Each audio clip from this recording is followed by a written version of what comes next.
lumayan bagus ini ada yang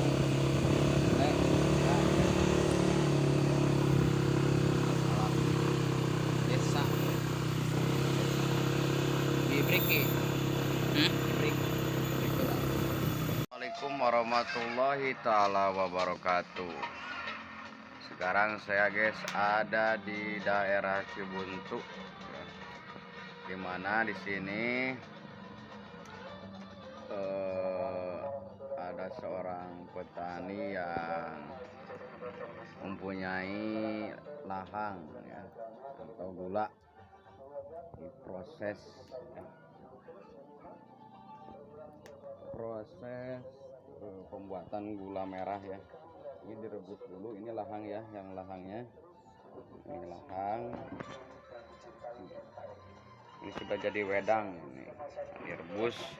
Ini makan waktu lama, ini sehari, mungkin dari pagi-pagi sampai malam hari diproses. Nanti seperti ini gula merah, gula merah yes, ya. Jadi gula merah ini seharinya dapat falcon ada 20 kilo ini guys ya, 20 kilo.